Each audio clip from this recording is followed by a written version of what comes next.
All right. Hey, what's up, guys? Coach Mack at Fast Football. Excited to join you for one more YouTube live before Christmas. So, Christmas is on Monday, and we've got one more chance to go YouTube live before Christmas. So, I'm excited to be here with you guys, excited to talk a little bit of football.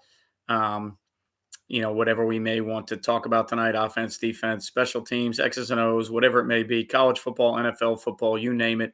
Whatever you want to talk about, we will do here tonight on YouTube Live. The first thing that I kind of wanted to start with is maybe the elephant in the room, and Division II Harding University winning the national championship, running the Flexbone, and everybody that is a Flexbone fan is completely up in arms. Pounding their chest about the Flexbone and how great the Flexbone is. And any of you that have watched this channel or, followed anything that I've done for the last 10 years know that I am not a system advocate.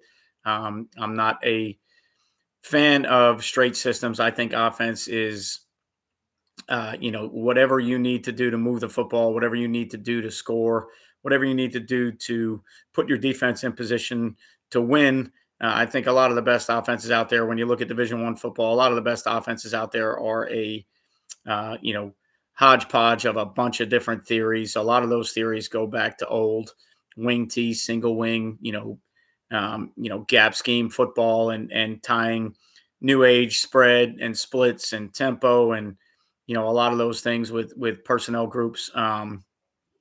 Otis, how you doing, my man? Tying all those things together. So I'm not against systems. I don't think systems are a bad thing. I think for a lot of high school coaches and young coaches, I think systems are actually a good thing. Give you something to learn that you can follow.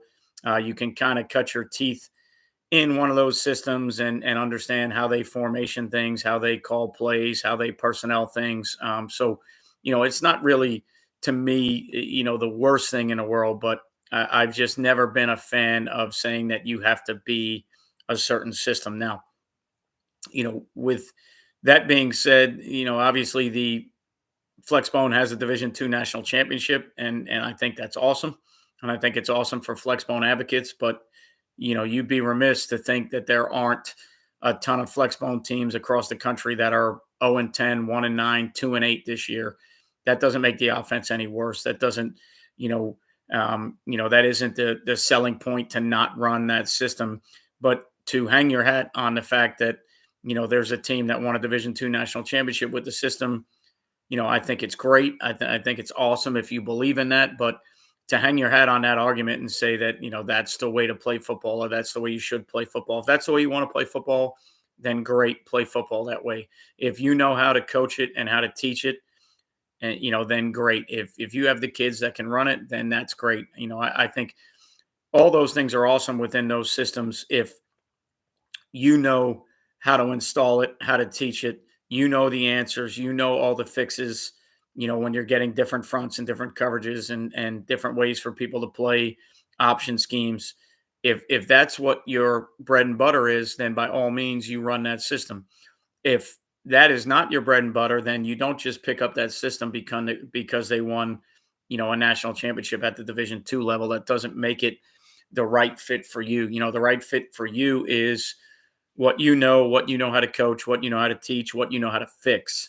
And I think it's great for, especially in the off season, you always want to, learn stuff. You always want to investigate stuff. You always want to study stuff. But, I think just because somebody wins a national title or somebody wins a bunch of games, that doesn't mean that that's the be all end all system. Is it good for them? Yes. Is it good for that system? 100%. Is option football absolutely phenomenal? I think it is. I think there's several different ways to play option football. I don't think you have to be necessarily straight under center flex bone. Come on. Sorry. I don't think you have to be under center flex bone. I don't think you have to be split back veer. I don't think you have to be any of those things. I think option football in today's game is, it's just vast and what it can be, right? Zone read is option football. RPOs are option football. Running bash reads or um, bash sweeps, or power read is option football, and bash GT is option football, and dart read is option football. So, there's so many different ways to play option football without having to say that you're just necessarily a flex bone team. Now, if that's what you know and that's what you do, and you have the answers that you need versus fronts and coverages and what have it to be successful, then there's nothing wrong with that. I don't knock anybody for doing that, but I see all the time on social media, YouTube, everywhere else, I see all these arguments about wing T and single wing and flex bone and air raid and all these other systems. And when I watch college football, or I watch the best offenses, in statistically, or guys that are having the most success at big time levels, I see a hodgepodge of all those things, right? I see, teams that are quote unquote whatever you consider spread to be.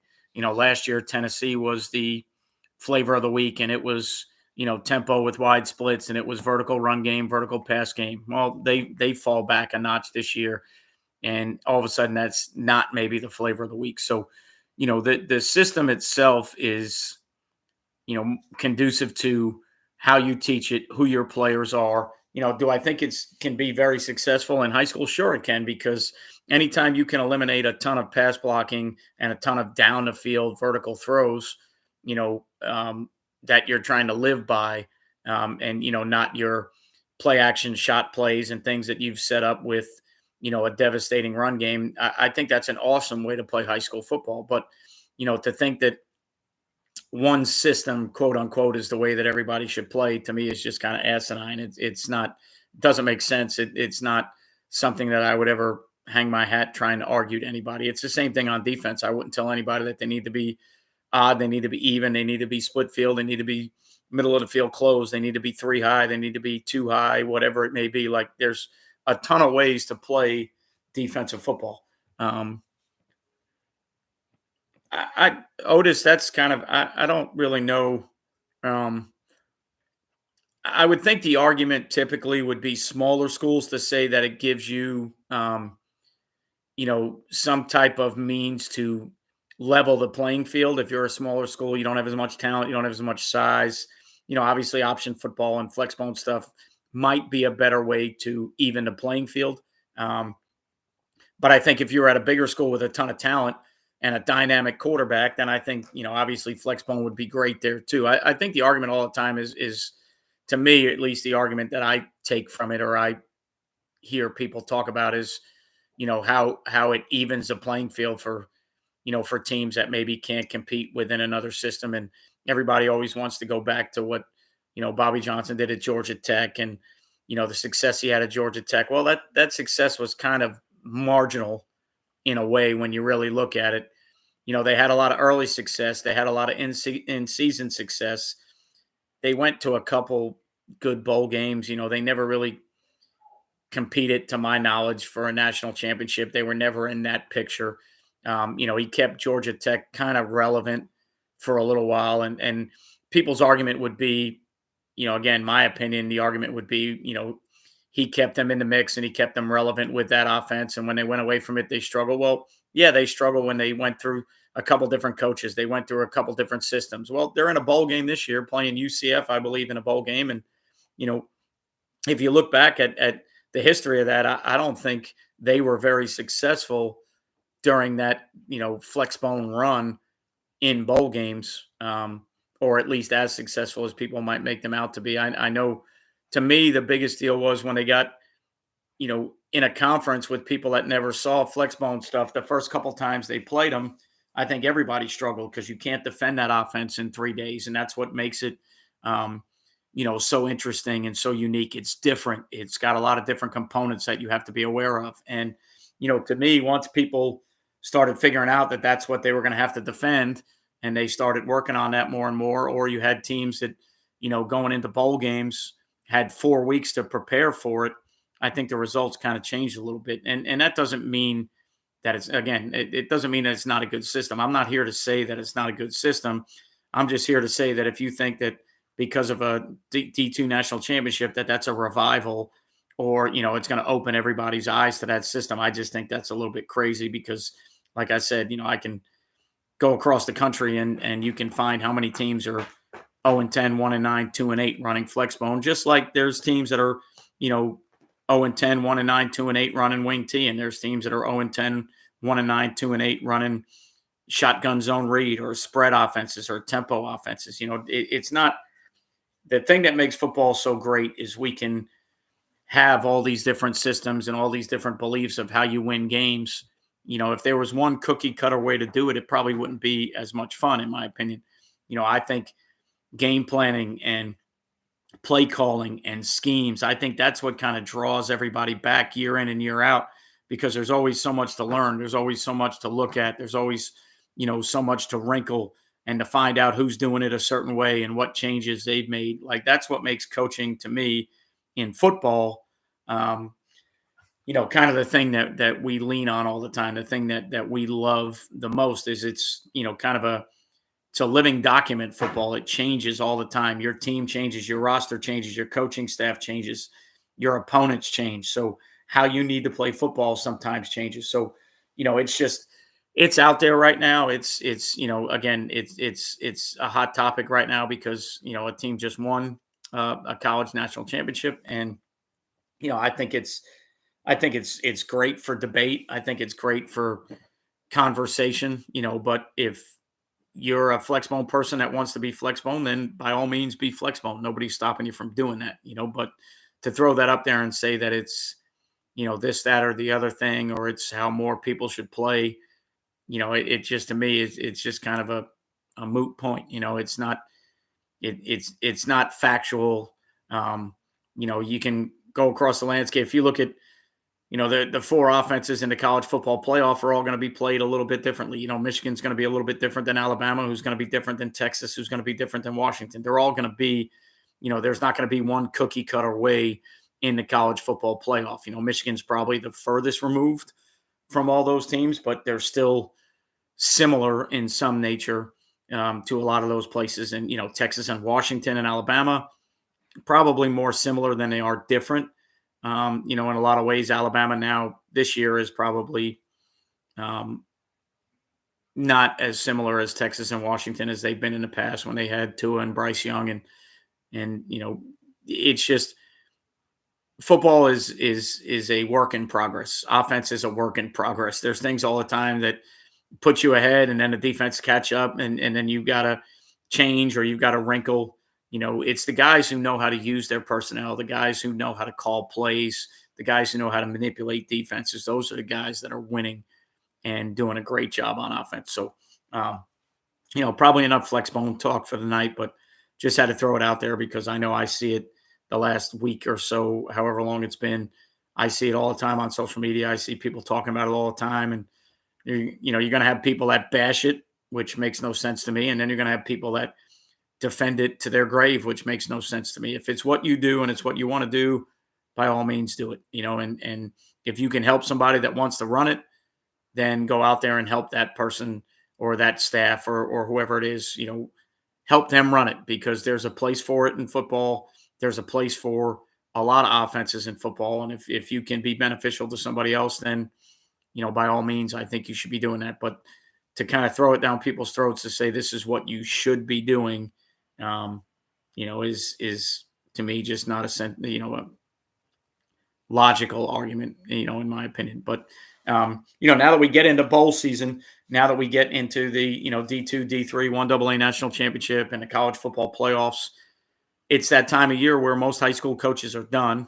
Most junior high coaches or youth coaches are done. So this is all we have going right now is to be able to watch all these games and to be able to study football.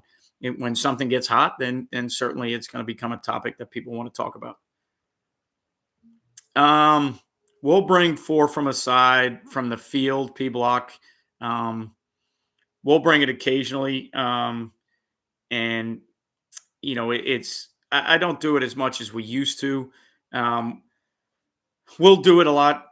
If we're seeing a lot of bash, a lot of jet sweep read, power read, bash read teams, we'll do it just because I think too off the edge, the presentation of it, makes it kind of difficult. You've got one guy that, technically can take away the inside part of the option and one guy that can take away the outside part. It's tough to handle at the line of scrimmage. It's tough to block.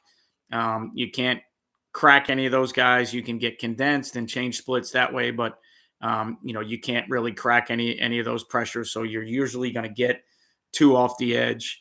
The issue I had with it, is we were kind of weak to boundary runs. If they could handle the edge pressure and run the ball away from that, if we weren't gapped out, depending on if it was a 5 or a 6-man pressure, if we didn't get it gapped out, we struggled a little bit with it. I still think it's a good theory.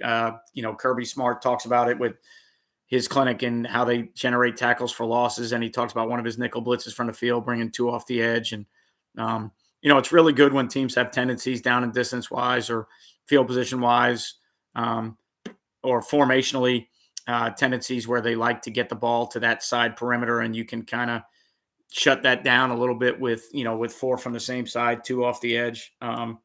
It's really good sometimes if you can dictate pass protections with how you can set it up to appear to be 4 off the edge, but then move some guys from there. Usually for me, this year it was probably more from over front than it was from anything else.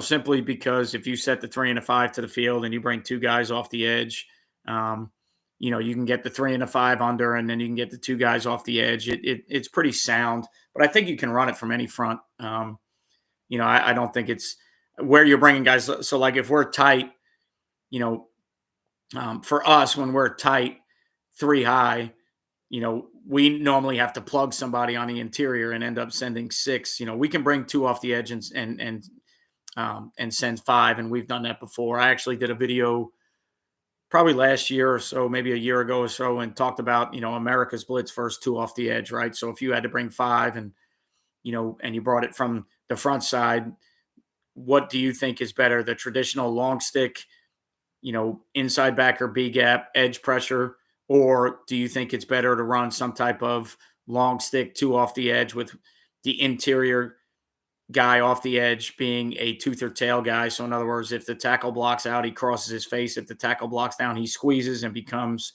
the dive player or the inside component player of the option. And then the guy coming off the edge is going to be the guy that plays the outside component of the option. So, you can do it in any front. To me, I think you can do it with any front. I think as long as you're getting 2 guys off the edge and trying to make yourself as gap sound as possible, I think you can do it from any front that you want to. The change up to me would be doing it from fronts that you don't base in. So if you're a base over team, doing it from an odd presentation to me would be pretty cool.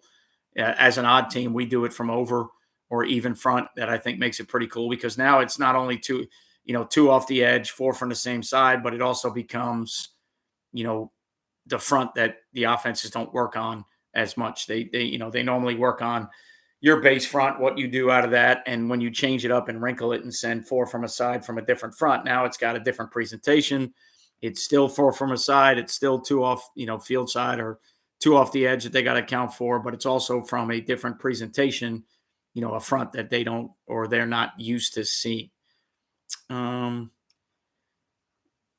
think anything is rough when you have a weak defense, TG, to be honest with you. I mean, you could line up under center and run ISO 50 times if teams can't play defense. So, I think the greatest thing about it, and at least at our level, is the fact that it's so discipline orientated and it's so fit orientated that if you don't have a guy for every phase of the triple option, that you can struggle really quick. So it makes defenses be accountable. It makes them be sound. It makes them have rules. So, as to me, as good as the system is on offense, I think it makes it at our level even better, because it preys on defenses that are not sound, not gap sound, can't play, the dive, the pull, the pitch, can't do it every down because kids' eyes tend to wander. So, to me, that's what makes it such a great deal in our game as well, because it's a lot harder to consistently fit option football with high school kids. That's just my opinion.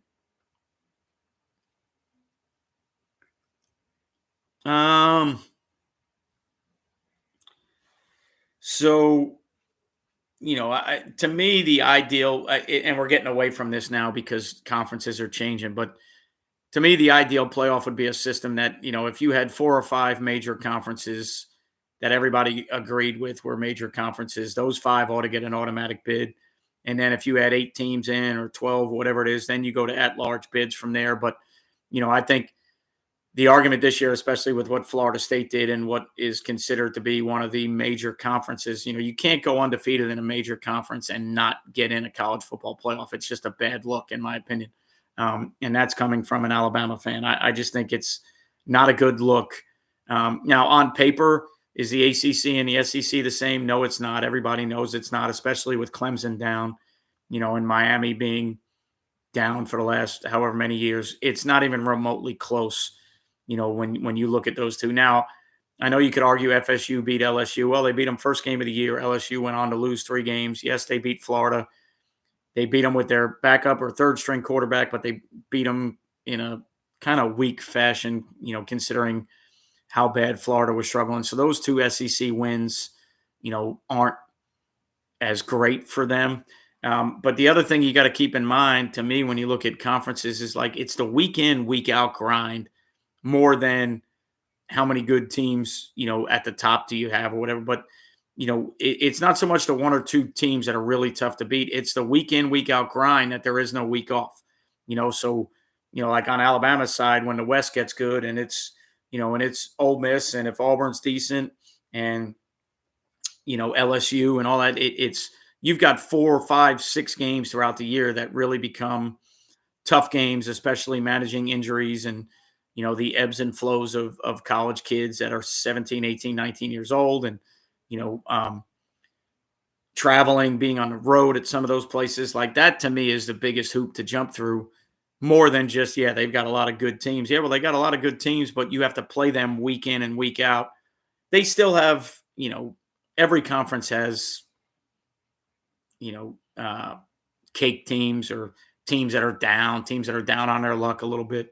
So you're not going to avoid that in any conference. But, you know, the fact that the ACC is still the ACC, it's still a major conference. I think you should be in. So if they had, I don't know what'll happen, with the Pac-12 now, but if you had what you thought were 5 major conferences, those 5 teams should get automatic bids, and then you expand from there.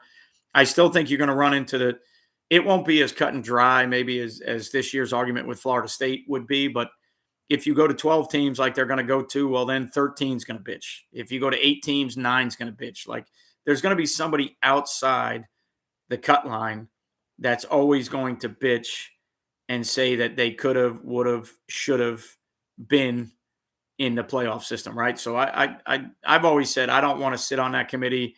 I don't want to be part of a high school association that has to put teams in districts and put teams in classifications. I don't want to be part of any of that because there's no way you can appease everybody. You have to do what you think is best, and you've got to live with it. And that's what the college football committee did. They did what they thought was best, whether it's economically, TV ratings, monetarily, all the things that you can, factor in, where they think they're going to make money, where they might lose money, whether it's what they think are the 4 best teams. I think all those things have to be considered because at the end of the day, they got to make a decision that's going to piss somebody off at some point. Every year that we've done this, maybe some years it was a little bit more cut and dry, but every year somebody's been pissed off, whether it's 2 SEC teams getting in or a 2-loss team getting in. It's always going to be an issue. Yeah, I agree. P-Block 100%. 13, sitting outside of 12 has less of a gripe than 5 outside of 4. But if 4 teams make it and 5 has a gripe, then if 12 make it, 13 has a gripe. Now, whether you want to look at it and say that, well, when you get down to 12, 13, 14, the resumes aren't anywhere near as good. I agree with that, but the resume of number 13 is going to be really close to the resume of 12, 11, 10. And, at the same time, the resume of 5 is going to be better than the resume of 13, but that's when you're considering it, with the resume of the top 4 teams. So, 5 has a way better gripe than 13, obviously, because their resume is probably better, but, compared to the top 4 as number 5 or compare it to the top 12 as number 13, I still think you're going to have the same argument. They have the same argument in college basketball. There's always teams that end up in the NIT or somewhere else that think they should have been in the big dance, right? There's a number, it gets cut off at that number. Anytime there's a cutoff, somebody's going to feel like they're on the outside looking in. And I don't know. I don't know what other way there is to do that, right? 1AA, 2, 3, they have playoffs, but only certain people get into playoffs. They have at-large bids. They have conference champs. They have other things that they use. But there's going to be teams that sit outside the playoffs in those deals. And, I can remember as a Division III player when I was in college, sitting around and thinking about the selection and, could you possibly make the playoffs? Like, it's the same deal. Everybody that's on the bubble or outside the bubble, it's always going to be the same deal. It's just the bubble changes, right? So, the bubble changes from 4 teams to 8 to 12 to 16, whatever it may be. And somebody's going to be just outside the bubble and they're going to feel like they have a gripe. They're going to feel like they have, some type of bitch, which again, I would wholeheartedly agree with what P Block said. 13 doesn't have anywhere near the bitch that 5 does. This year, Florida State's bitch was about as good as you can get, right? I don't know if anybody's ever going to have a bigger bitch than that. ACC undefeated, beat 2 SEC teams, won games with your second and third string quarterback, still played great defense. I don't know if there's ever going to be an argument better than that. But at the same time, if you're an FSU fan, you got to look back to 20, 30 years ago when FSU was put into a championship game over other teams that were undefeated, and FSU had 1 loss, right? There's years that have been like that too. So, throughout the history of it, you've been on the winning side, you've been on the losing side. It sucks right now as a fan. It sucks if you're a player or a coach at FSU, but in the history of FSU football, there's been a couple of years where they've got into either big time bowl games or championship games over teams that were undefeated. So, what comes around goes around. It's, it unfortunately it's the nature of the beast. And, again, I don't agree. Hopefully 12 teams makes it a little bit better, but, the thing that I worry about is, in the college football playoffs with the top 4, we've had some pretty lopsided games with what we think the top 4 is.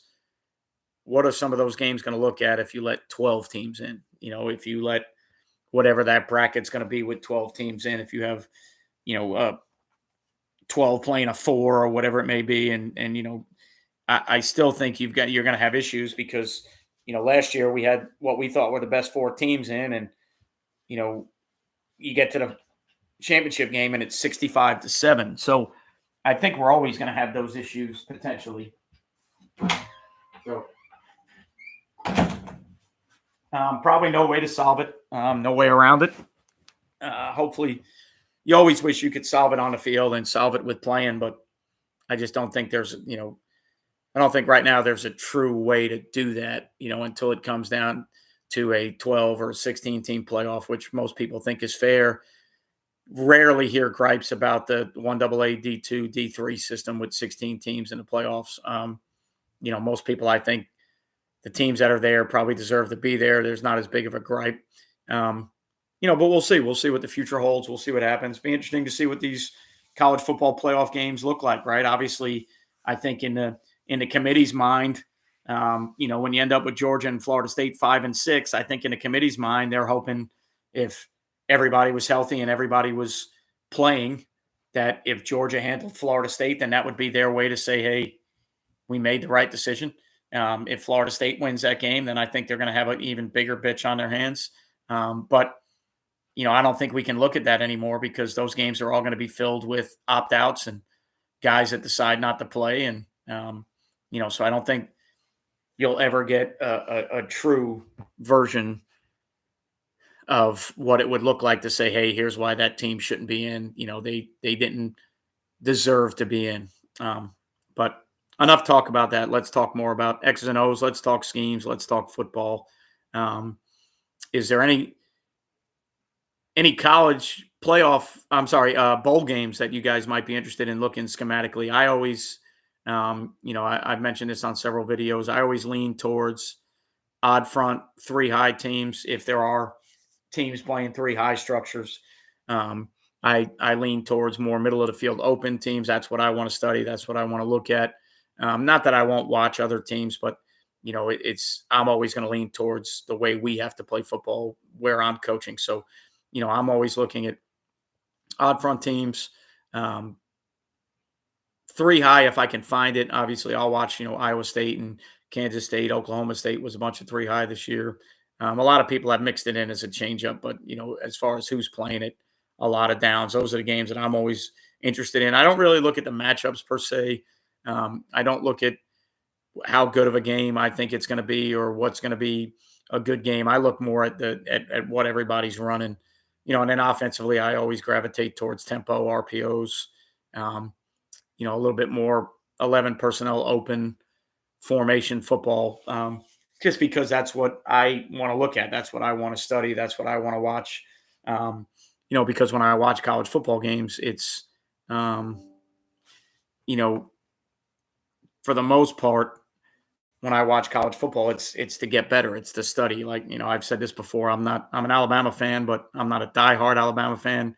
If they lose, it doesn't ruin my week. I still have to get up and go to work. I still have to earn a living. Them winning or losing doesn't really cut anything out of my paycheck. So, as far as a football fan is concerned, I look at things more schematically for what I want to learn. I don't know.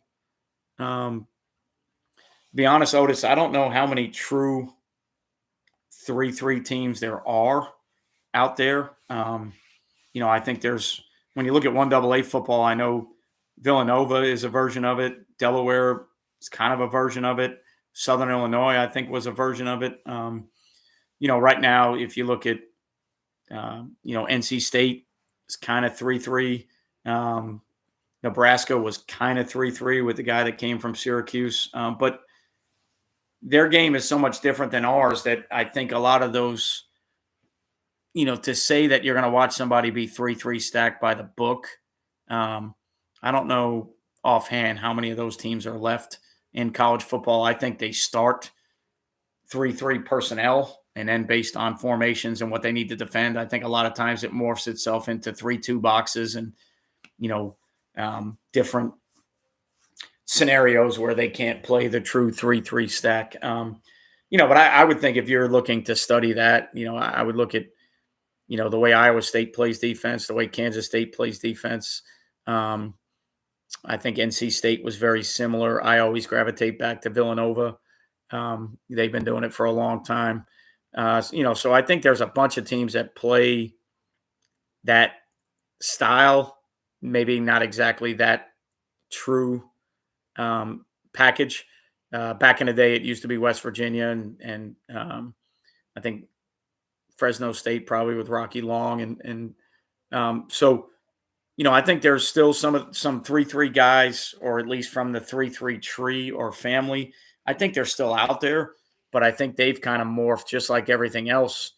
Everybody changes, adapts, and tries to get better. So I think most of those teams have kind of morphed, to doing those things from a little bit different presentation. So the only thing I would tell you is you probably need to figure out personnel wise whether you're 3-5-3 or 3-3-5, because to me it's dramatically different. I know a lot of people, when they talk in terms of 3-3 stack or 3-5-3, I think they all think it's very similar in nature. To me, it's dramatically different because you have bodies that can play on hash marks. You can be, with that personnel group on the field, you can be split field, middle of the field open. Once you go 3-5-3, I think you're kind of stuck being one high, and that's not a bad thing at all. But once you choose to play five linebackers, I don't think those guys are going to be hash mark guys. I don't think they're going to be, guys that can play in quarters theories. So to me, if you're 3-5-3, I think you become truly a one high team until you change nickel, dime, something else. But with that personnel group on the field, I think you become a Ripley's match, cover three, however you want to look at it, three match, however you want to look at it, or you become a man free or a 5-man pressure team. There's not a lot of ways with 3-5 personnel for you to put two guys on a hash mark. So if I was giving you my opinion, Otis, I would look more at 3-3-5 personnel and how you could still play. Um, I did. I've got a clinic. I've got a virtual clinic that I did a couple years ago. That was a 3-3 stack split field coverage clinic that I have on my YouTube site. That I did as a webinar a couple of years ago, and we played it. I played it. It was a 6-man box.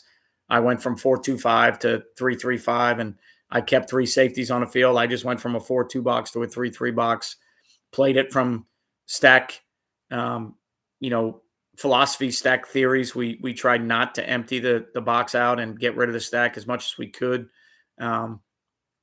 We just decided to do it, you know, without being one high, without being middle of the field closed, and without moving. I actually our base from it was actually block rec and not movement. So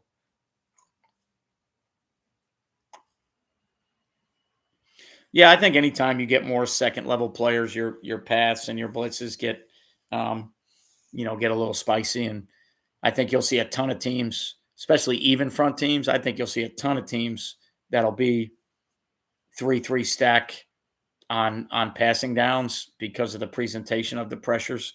Um, you know, I just don't like. I'm not sold. It's just like old school 4-4 stuff. Like I'm not sold on that true 8-man box. Those guys can only play certain jobs. I would rather. Now I know with bigger bodies, you're probably better to certain things. I'm not disagreeing with that, but if I was going to play that style of football, I'd much rather have safeties that could play up and back, and I can present different pictures.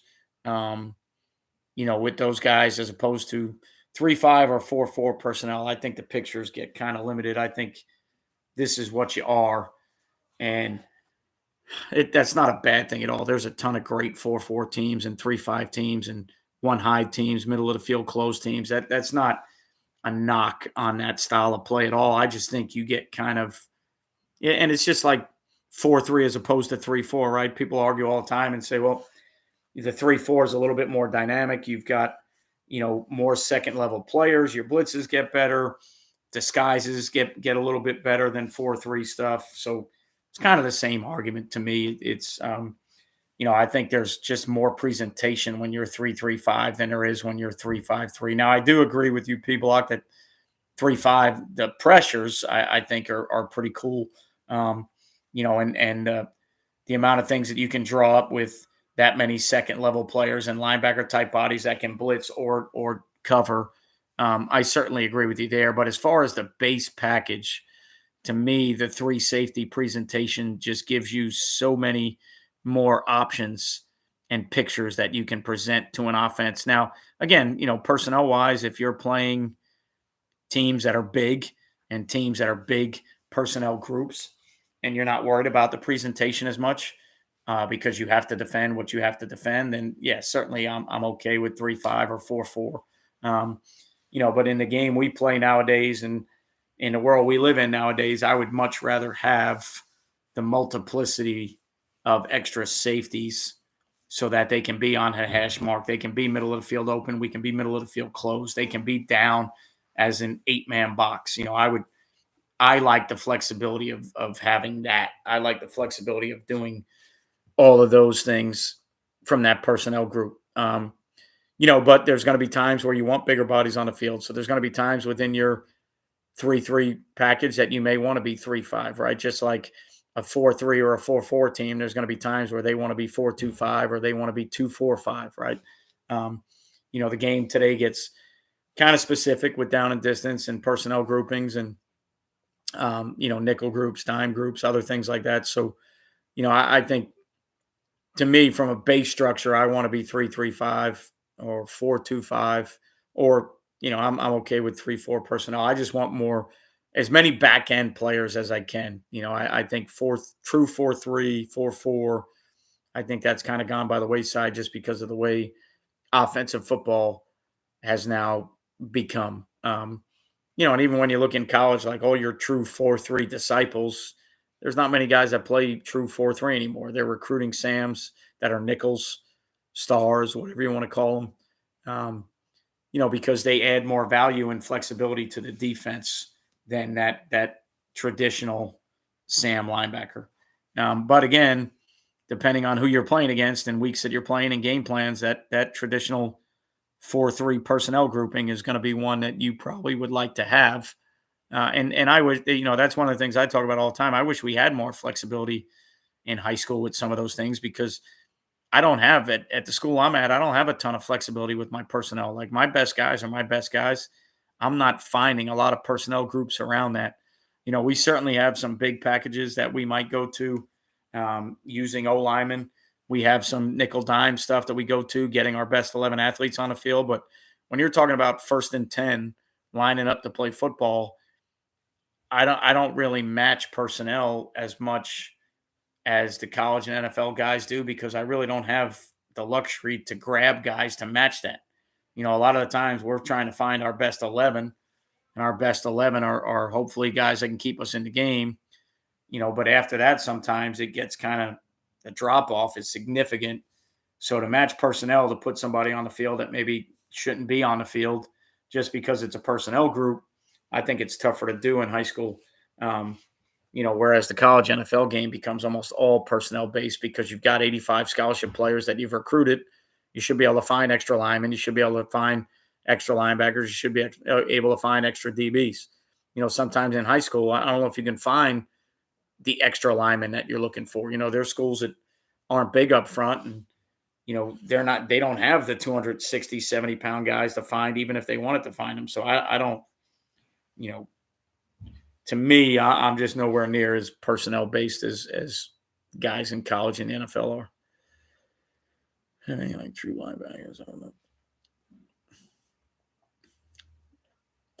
Yeah, so you got to be odd. I mean, obviously, if you don't have a ton of linemen, you're going to be odd. And then depending on, what you like or don't like with your linebacker level, obviously, if you go, now you could, depending on the offenses you play, you could go 3-4, and the two outside backers could be more safety types, depending on the types of kids you have, if they're physical enough to be in a run game. If you're getting a lot of, 11, 12, 21, then you probably don't want to do that. But if you don't have linebackers, but you got DBs, then,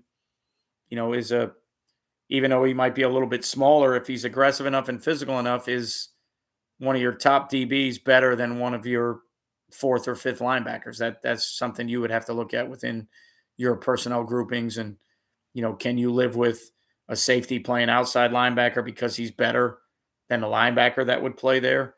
That depends on your schedule, where you coach, the types of offenses you see. But, again, the thing that I always try to explain to people is you can't confuse personnel with fronts, structures, because you can play any front you want from any personnel group you want. The personnel, to me, is the most important. When people ask, are you 4-3, 3-4, 3-3, 3-5? Like, I always tell them, look, it's the personnel for me. If you're asking me what we play or the structure of what we play, then I can talk to you about that. If you're asking me the personnel, then that's a different, conversation, because, 4-3 teams can be under, over. They can be, true Okie. 3-4 teams can play over fronts. Like, you can play any front you want from any personnel grouping you want. Whether or not the bodies that you use in those positions are conducive to what you need to get done, that's a different argument. But, to say that a 3-4 team can't play the same fronts, or a 4-3 team can't play the same fronts, is kind of, to me, it's kind of ignorant. Fronts are a completely separate animal. The deal with fronts is you want bodies to be able to play those positions. So I'm not saying anybody can be a 5 technique, but, I can take our 3-3 defense and I can make it over or under in a heartbeat. Most of the time you would slant to it or move to it, but, you can kick the front strong, kick the front weak, and you can get into over and under as quick as you want to get into it from a 3-3 stack. So, I don't look at it. For me, when I'm looking at deals like that, it's not about fronts. It's more about personnel and what we're trying to do with that personnel, right? A lot of even front teams are now playing 2-4-5 stuff, where they're playing true linebackers at defensive end, and sometimes they're stand up, 2-point stance guys, or it's just because that personnel group gives them a better chance to play. They like hybrid players. You can do more things with hybrid players. So, if you can get away with playing linebackers as 5 techniques, then it just kind of adds some more teeth to your system because you can do so many different things when you have guys that can actually drop and do things.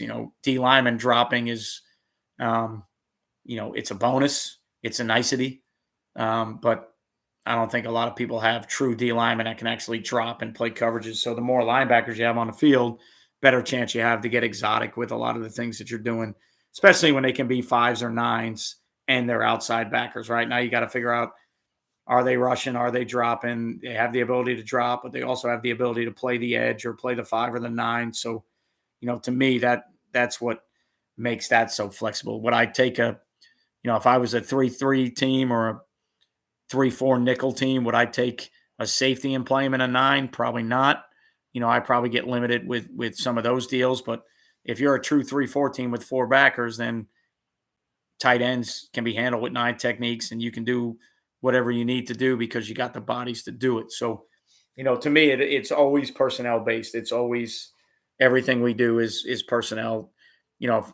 Structure, yet we're tight front, we're three high. We're 3-2 box most of the time. So are we 3-4 in nature? Yeah, probably, but we don't play 3-4. We play 3-3-5. Do we look like a 3-4 team a bunch? Yes, we probably do. But, it's not, to me, it's not a matter of 3-4, 4-2, 4-3. It's a matter of the personnel more than the fronts for us, right? So I wouldn't say that we're a 3-4 structure. I would say we're a 3-3-5 personnel group that can show 3-4 structures or 3-2 boxes. We have the ability to play over, so we show 4-2 boxes as well. So, it's more about the kids that you're playing and what you need to play. And at your school, it's how you play the best guys. Who are the best guys you can get on the field? That's the biggest deal to me. Um, and it's the same thing on offense. It really doesn't change on offense. What personnel do you have? What's the best way for you to play three phases and give defense and special teams a chance to win a football game on offense, right? What body types do you have? How big are you? How many linemen do you have? How many receivers do you have? How many backs do you have? What's your quarterback position, right? To me, that's the argument that you get into, and it's the same thing on defense, right? We're high school coaches, we're coaching kids the best we can, but we're usually coaching kids that come to our school that, we don't trade, we don't sign free agents. So, we're stuck constantly evaluating who our kids are and what we can do the best. So to me, for me, my biggest offseason study is going to be watching a lot of what the Vikings are doing with Brian Flores, changing how we run our 6-man hot pressures. I just did a video on it with some actual film clips of us running it, which I normally don't do on YouTube, but I said I was going to do it. So I did it. And how we kind of changed our eyes or hot coverage principles, our, 6-man hot pressures. And we changed it to more of the Brian Flores kind of, house pressure presentation. But I did it without ever learning what the house pressure presentation was. I did it from watching YouTube videos and Miami Dolphin games a couple years ago, and then some of the Viking stuff this year. That's kind of how I did it. So I know that my rules are probably a little funky. How we're teaching it's probably a little funky. So I would like to, in the off season, I would like to study more of that. To me, one of the offenses that intrigues me, well, two or three, Kansas intrigues me, and I know that guy just took the offensive coordinator job at Penn State, I believe. So that's going to change a little bit. But Kansas was kind of intriguing to me this year.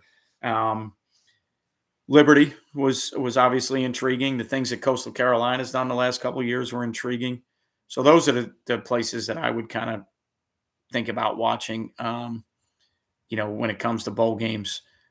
Defensively, Oklahoma State caught my eye a little bit this year because they played a bunch of 3 high from 4 down. So they kind of caught my eye a little bit. UCLA did a lot of great things from some hybrid exotic looks. So they kind of caught my eye a little bit. So, as I gravitate to the offseason, those are some of the things that I'm going to look at, wanting to study, develop.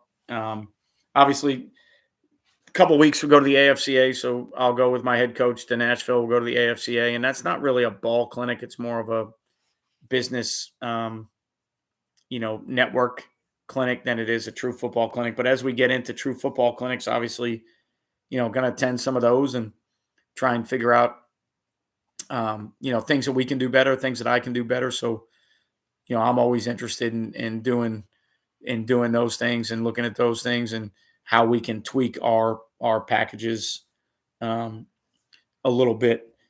Definitely, always this time of year for me, I'm always interested in studying more one high, three match Ripley's every offseason. That becomes a study of mine because I think there's a place for it. I just haven't felt confident enough in teaching it yet to put it in. We still spot drop our three deep stuff, but I think there's a place for Ripley's match. Whether we can carry it with our traditional split field quarter stuff, I don't know. But I certainly think there's a place for Ripley's match, and I always want to look into that and study that. So it's kind of, for me, my off-season plans are our package, getting better at our package, studying always going to watch Iowa State. I'm always going to watch the three high odd front teams, and um, but that's just what I gravitate towards. So appreciate you guys joining me one last time before Christmas. I hope everybody has a great holiday. I hope everybody is getting recharged with time off.